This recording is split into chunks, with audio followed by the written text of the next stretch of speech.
পরিস্থিতি যে আর হবে না, এই বিষয়ে আপনি ভোটারদেরকে কিভাবে আশ্বস্ত করবেন?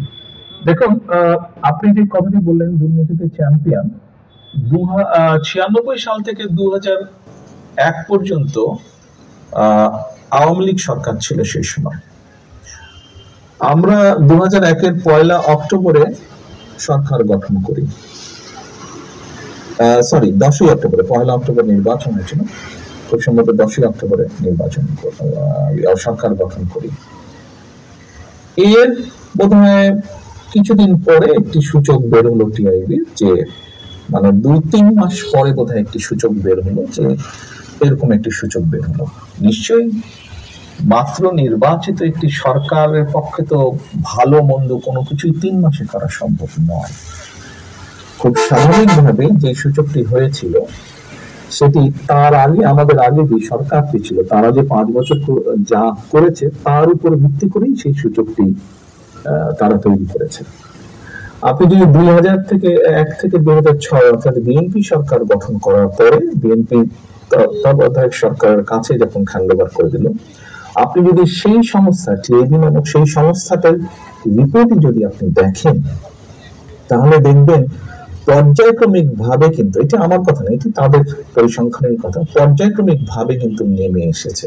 হ্যাঁ, আমি অ্যাডমিট করছি পুরোপুরি হয়তো আমরা করতে পারিনি, বাস্তবতা তো বুঝতে হবে, এটি একটি সামাজিক ব্যাধিতে পরিণত হয়েছে। কাজে এইটি মানুষকে বুঝিয়ে বুঝিয়ে বুঝিয়ে বুঝিয়ে আস্তে আস্তে করতে হবে, জিনিসটি সময় লাগবে। আমি এখন যত কথাই বলি না কেন, বাস্তবতা হচ্ছে এই বিষয়টি যেহেতু সময় লাগবে, আমাদেরকে কাজ দিয়ে প্রমাণ করতে হবে। সেজন্যই আমি ভোটারদেরকে এতটুকু বলতে পারবো, আমরা যদি সুযোগ পাই, জনগণ যদি আমাদেরকে সেই সুযোগ দেন, তাহলে আমাদের সর্বোচ্চ চেষ্টা থাকবে আমরা যাতে একটি এমন অবস্থা তৈরি করতে পারি যেখানে কিছুটা হলেও আমরা বহির্বিশ্বে, বিশ্বের অন্য দেশের সামনে কিছুটা হলেও যাতে সম্মানের সাথে মাথা উঁচু করে কথা বলতে পারি। এর সঙ্গে 5ই আগস্টের পরে যে বিএনপির অনেক নেতাকর্মীর বিরুদ্ধে এরই মধ্যে চাঁদাবাজি বা দখলের মতো নানা অভিযোগ এসেছে, আপনি জানেন, এবং আপনাদের দল থেকে অনেকে বহিষ্কার করা হয়েছে, এটা ঠিক। আবার একই সাথে এটা ঠিক যে এই অভিযোগগুলো কিন্তু বারবার আসছে, তো এটা থামানো যাচ্ছে না কেন? আপনার প্রতি স্বপ্ন রেখে আপনার সাথে এগ্রিয়ে যেমন করবো, আবার এখানে অন্য একটি বিষয় আমি তুলে ধরতে চাইবো।